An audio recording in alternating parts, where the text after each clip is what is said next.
Welcome back to my channel. एक और video में हम आए हैं, जैसा कि स्क्रीन पे आप लोग देख सकते हैं कि PYQ previous year question solve करेंगे। जिसमें पहला क्वेश्चन देख सकते हैं जो फिजिक्स का है, टॉपिक होगा, फिजिक्स से रिलेटेड क्वेश्चन होगा, जो मैग्नेटिक इंडक्शन और इलेक्ट्रिक फील्ड से कॉम्बिनेशन से होगा। इसको हम सॉल्व करते हैं। सबसे पहले क्वेश्चन को आप लोग पढ़िए। लिखा है current of A 2.5 ampere passes through a coil. एक कॉइल के थ्रू इतने एम्पियर का करंट पास कर रहा है of 1000 turns produce magnetic flux, और जिसमें कितना टर्न्स है, 1000 टर्न्स है जो मैग्नेटिक फ्लक्स प्रोड्यूस कर रहा है। तो जो कॉइल है वो इसमें 1000 टर्न्स है जो 0.5 माइक्रोवेवर का एक मैग्नेटिक फ्लक्स प्रोड्यूस कर रहा है। तो देन फाइंड क्या करना है, then the coefficient of self induction कितना होगा। तो ऑप्शन दे सकते हैं, 4 ऑप्शन दिए गए हैं। तो इसको सॉल्व करते हैं।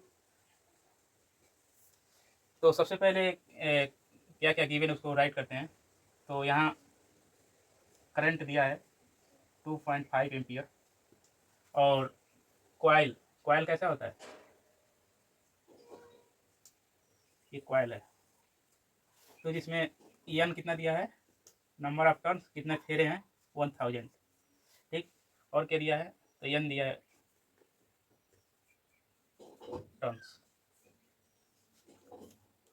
और कितना मैग्नेटिक फ्लक्स प्रोड्यूस कर रहा है, पॉइंट, जिसको हम फाई से डिनोट करते हैं।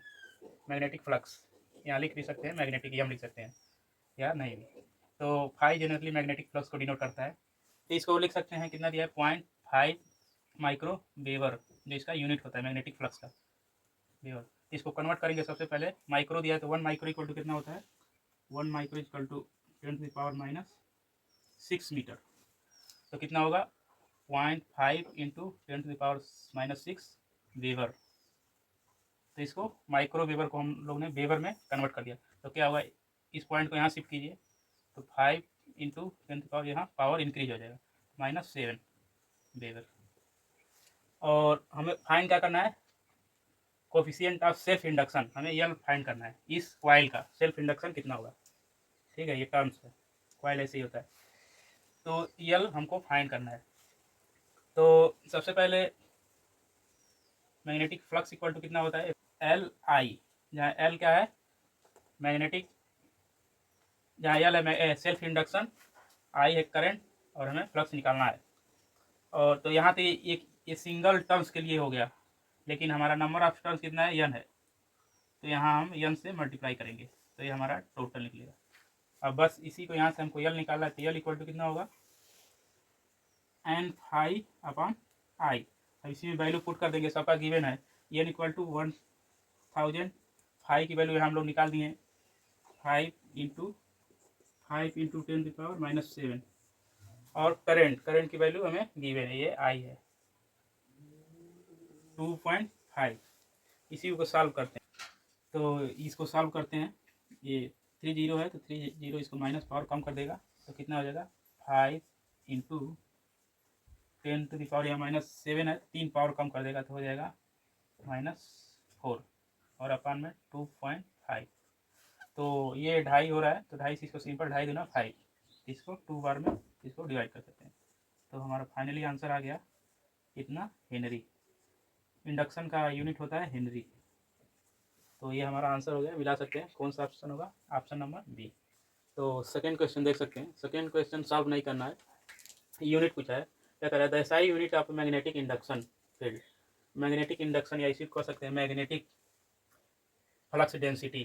क्या होता है, जैसे फार्मूला होता है, ये फ्लक्स का क्या होता है फार्मूला, एरिया डॉट प्रोडक्ट। तो जहाँ ये होता है, ये होता है वेयर, जहाँ फाई है मैग्नेटिक फ्लक्स, इसका यूनिट होता है वेबर। इसके पहले अभी यूनिट में हम लोग देखें, इसके पहले क्वेश्चन में दिया था, इसका यूनिट होता है वेबर। और बी क्या है, बी है हमारा मैग्नेटिक इंडक्शन, या इसी को बोल सकते हैं मैग्नेटिक और magnetic flux density, flux density. और ये क्या है, हमारा एरिया। तो इसका मैग्नेटिक फ्लक्स इंडक्शन का यूनिट क्या होगा, SI यूनिट टेस्ला। और एरिया क्या है, एरिया ए, इसको किस में मेजर करते हैं, मीटर में। तो ये फार्मूला होता है हमारा फाई इक्वल टू बी ए। जैसे कोई अगर किसी प्लेट से उसका एरिया है, इससे हम मैग्नेटिक फ्लक्स लाइन पास करते हैं, तो इसका फार्मूला होगा जो इसका एरिया कुछ होगा और जो कितनी लाइन पास करेंगी वो होगा मैग्नेटिक फ्लक्स डेंसिटी, जिसको इसको हम यहाँ लिख सकते हैं बी इक्वल टू क्या होगा, फाई अपान ए। ये हमारा मैग्नेटिक इंडक्शन, इसका यूनिट होता है एसआई यूनिट टेस्ला। तो इसको मिटाते हैं, तो इसका सी आंसर होगा टेस्ला। अब बात करते हैं थर्ड क्वेश्चन पे। थर्ड क्वेश्चन क्या कर रहा है, work done in carrying 2c यानी 2 coulomb charge in a circular path of a radial 3 metre around a charge of 10 coulomb is. Question का मतलब समझिए पहले। कह रहा है कि कोई चार्ज है, ठीक, 2 कूलम का चार्ज है जो 10 कूलम चार्ज के अराउंड सर्कुलर पाथ पे मूव कर रहा है। तो कह रहा है कि वर्क डन, कितना वर्क डन कैरी करेगा इस चार्ज को सर्कुलर पाथ पे मूव करने पर। इसका रेडियस कितना है, रेडियस दिया है 3 मीटर। तो इसका आंसर क्या होगा। तो सबसे पहले ये सर्कुलर पाथ है, तो हम लोग जानते हैं कि ये सर्कुलर पाथ पे एक टर्म आता है इक्वी पोटेंशियल। क्या होता है, इक्वी पोटेंशियल। इक्वी पोटेंशियल कितना होता है सर्कुलर पाथ का, 0, क्योंकि हर पॉइंट पे सेम डिस्टेंस होता है। जैसे हमारा potential electric potential at point, किसी पॉइंट फार्मूला क्या होता है 1/4πε अपान चार्ज इंटू आर। तो हमारा जो ये रेडियस आर है ये तो फिक्स रहेगा, चाहे हम यहाँ से करें अभी 3 मीटर, चाहे यहाँ से करें अभी 3 मीटर, चाहे यहाँ से कहीं से भी हम पोटेंशियल निकालते हैं तो हमारा ये कांस्टेंट रहेगा, आर हमारा फिक्स रहेगा। तो इसलिए पोटेंशियल यहाँ 0 है, नो चेंज पोटेंशियल, या कह सकते हैं डेल्टा चेंज। इसमें कोई पोटेंशियल चेंज नहीं होगा, 0 होगा, क्योंकि ये इक्वी सरफेस है, इक्वी पोटेंशियल। तो वर्क डन का फार्मूला सीधे होता है W equal to, work done का फार्मूला, वर्क डन क्या होता है W equal to charge into change in potential. तो देख सकते हैं पोटेंशियल हमारा ऑलरेडी क्या है, Q की वैल्यू 2Q दिया है, 2 कूलम, तो उससे कोई मतलब नहीं है, क्योंकि जब हमारा पोटेंशियल ही 0 है तो इसकी वैल्यू हम 0 पुट करेंगे तो हमारा वर्क डन भी 0 आएगा। तो इसका आंसर क्या होगा, इसका आंसर होगा ऑप्शन नंबर बी। तो नेक्स्ट क्वेश्चन 4 नंबर देखते हैं। क्वेश्चन को पढ़ते पहले क्या कह रहा है, if E equal to 3i cap plus 4j cap plus 8k cap the electric flux through surface area 100 unit lying in XY plane will be. तो हमें इलेक्ट्रिक फ्लक्स निकालना है, क्योंकि ये वेक्टर में वैल्यू दिया है, तो हमें इलेक्ट्रिक फ्लक्स निकालना है कितना, 100 यूनिट एरिया में कितना, XY प्लेन में कितना इलेक्ट्रिक फ्लक्स होगा। तो सबसे पहले हम लिखेंगे इलेक्ट्रिक फील्ड गिवन है जो वेक्टर फॉर्म में है। तो इलेक्ट्रिक फील्ड दिया है 3i cap plus 4j cap plus 8k cap. तो हम वेक्टर में ऑलरेडी पढ़ा चुके हैं कि वेक्टर में पोजीशन ये थ्री डायमेंशन को डिनोट करता है। इसमें एक्स वाई और जेड 3 डायमेंशन प्रेजेंट करता है। इसमें एक्स वाई जेड, तो ये आई कैप जो हमारा डिनोट करें एक्स एक्सिस के लॉन्ग, वाई जे कैप वाई एक्सिस के लॉन्ग एंड के कैप जेड एक्सिस के लॉन्ग रेस्पेक्टिवली। ये हमारा ओरिजिन है।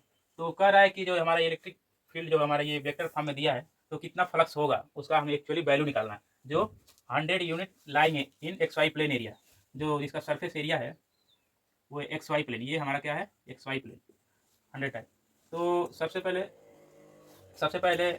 सरफेस एरिया हमारा क्या है DS 100 यूनिट, ठीक है, या मीटर स्क्वायर लिख सकते हैं, क्योंकि एरिया का हमारा यूनिट क्या होता है मीटर स्क्वायर। तो हम जानते हैं कि जो हमारा इलेक्ट्रिक फ्लक्स होता है वो हमें निकालना है, क्योंकि इलेक्ट्रिक फील्ड दिया है वेक्टर फॉर्म में, तो हमें इलेक्ट्रिक फ्लक्स निकालना है। ये क्या है इलेक्ट्रिक फ्लक्स कितनी लाइन पास करेंगी XY प्लेन के थ्रू। तो जिसका फार्मूला होता है E डॉट DS, ठीक है, जो हमारा E क्या है इलेक्ट्रिक फील्ड और DS हमारा एरिया है। तो बस E हमारा दिया है 3i cap plus 4j cap plus 8k cap और डॉट DS हमारा क्या है 100 यूनिट। तो सबसे पहले XY प्लेन दिया है, तो XY प्लेन के थ्रू यहाँ हम K कंसीडर करेंगे, ये K कैप है और ये I और ये जे। तो surface area x y plane है, तो यहाँ हम लिखेंगे के कैप, ठीक है, ये कंसीडर करेंगे। तो बस इसका डॉट प्रोडक्ट निकालते हैं। हम लोग वेक्टर में जानते हैं कि आई डॉट आई हमेशा या जे डॉट या के कैप डॉट के कैप यू इंटू 1 होता है, जबकि क्रॉस में 0 होता है। जबकि क्रॉस में सेम अगर क्रॉस रहे तो 0 होगा, ठीक है, और ये डॉट में 1 होगा। तो यहाँ डॉट प्रोडक्ट है, तो यहाँ केवल हम के से ही हम मल्टीप्लाई करेंगे। तो बस 8 के कैप डॉट 10 के कैप, या मल्टीप्लाई करेंगे तो कितना होगा 800 के डॉट के कैप। तो के डॉट के कैप कितना होता है 1, तो हमारा 800 आएगा इलेक्ट्रिक फ्लक्स। इसका यूनिट होता है न्यूटन मीटर प्रति कूलम। तो ऑप्शन नंबर देख सकते हैं कौन सा होगा, option number B is the right answer. तो ये आई डॉट आई और जे डॉट डे के डॉट के हमेशा 1 होता है, जबकि आई डॉट जे डिफरेंट जब एलान करेंगे तो ये 0 होगा, और आई डॉट क्रॉस आई वो तो 0 होता है। तो यहाँ केवल हम कंसीडर करेंगे, यहाँ जैसे देख सकते हैं केवल के। इसका अगर पूरा एक्सपेंड लिखना चाहेंगे तो 0 आई कैप प्लस 0 जे कैप प्लस 100 के कैप। इसका एक्सपेंड फॉर्म ऐसे लिख सकते हैं इसकी जगह पे ऐसे। तो मैंने ये 0 का मतलब कुछ नहीं, तो इसको हटा दिए, केवल यही लिखें और इनका मल्टीप्लाई किया।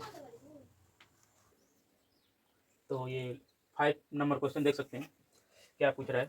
4 कैपेसिटर है, कैपेसिटर का सिंबल होता है, ये 2 प्लेट होता है, तो आप लोग पढ़े होंगे कैपेसिटर। तो इसमें 4 capacitor connected as a shown in figure में देख सकते हैं किस तरह कनेक्टेड है। तो हमें फाइंड क्या करना है, द इक्विवेलेंट कैपेसिटर, हमें टोटल कैपेसिटेंस निकालना है between A and B.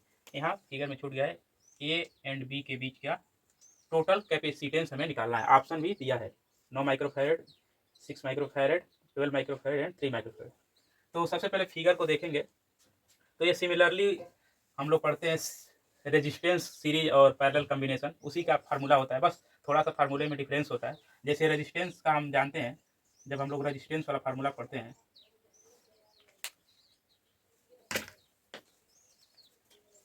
Resistance का फार्मूला पढ़ते हैं जब रेजिस्टेंस, तो उसका हम लोग सीरीज और पैरेलल का निकालते हैं। तो सीरीज का कैसे आता है, टोटल सीरीज का आता है R1 plus R2 plus R3 and so on, और पैरेलल का आता है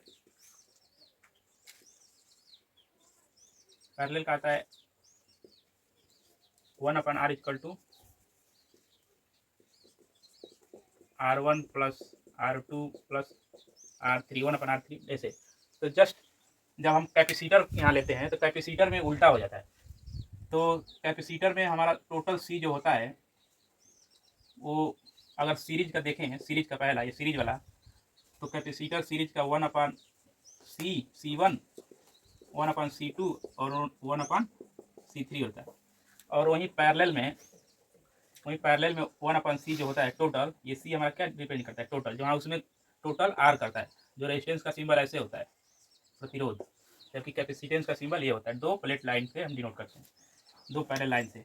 तो ये कैपेसिटर का पैरेलल टोटल फार्मूला क्या होता है जब पैरेलल में, तो ये पैरेलल वाला ऐसे होता है C1, सॉरी ये मिस्टेक हो गया, 1 अपन सी होगा, और ये जो पैरेलल होगा जस्ट उसका उल्टा हो जाता है, C1 plus C2 plus C3 plus so on, ये भी सो ऑन। इतना कैपेसिटर हम ले रहे हैं। तो बस इसी फार्मूला का यूज करते हैं। और जैसे ये देख सकते हैं, अगर ये 9 माइक्रोफैरड यहाँ से अगर हम ये वायर ले और ये ले, तो इसको सिंपल, अगर सिंपल वे में यहाँ तक हम कंसीडर करें 9 और 9 इन तीनों 9 फैरड मीटर को, तो ऐसे डिनोट कर सकते हैं, सीधा सिंपल वे में हम ऐसे कर सकते हैं। क्यों, क्योंकि ये वायर इसी से वायर से ये जुड़ा है, ये दिया है, जैसे ये 9 माइक्रोफैरड, ये 9 माइक्रोफैरड, ये 9 माइक्रोफैरड।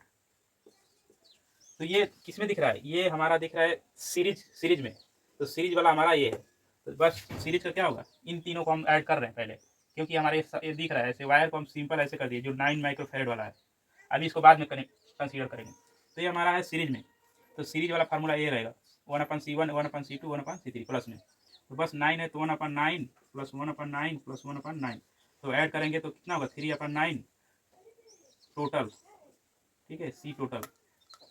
यहाँ देखते हैं तो सी टोटल कितना हो जाएगा, ये पलट जाएगा तो हो जाएगा 9 अपन 3 यानी 3, तो अभी हम केवल ये सी टोटल है, तो इन तीनों का हम कैपेसिटेंस जोड़ के निकाल दे, कितना आया 3 माइक्रोफैरड। अब बस अब इतना का आया 3 माइक्रोफैरड, ये ऊपर है 3 माइक्रोफैरड, तो ये दोनों किस में है, यहाँ बता देते हैं, ये दोनों पैरेलल में है, ऐसे ये और ये पैरेलल में है। तो इन दोनों का इन तीनों का कम हम निकाल चुके हैं, कितना आया 3 माइक्रोफैरड, और ये 3 माइक्रोफैरड, और ये है पॉइंट ए और ये बी। तभी इन दिनों को निकालेंगे तो ये किसमें, पैरेलल में। पैरेलल वाला हमारा फार्मूला ये लगेगा, इस तरह रेजिस्टेंस में है तो उसका उल्टा हो जाएगा फार्मूला पैरेलल में, C1 + C2, तो बस 3 + 3 कितना होगा 6। तो हमारा टोटल होगा, टोटल इसको C डैश बोल देते हैं क्योंकि ये टोटल नहीं है, और C ये हमारा होगा C डैश प्लस ये 3 माइक्रोफैरड, तो टोटल हमारा होगा 6 माइक्रोफैरड। यही हमारा आंसर होगा, आंसर नंबर बी।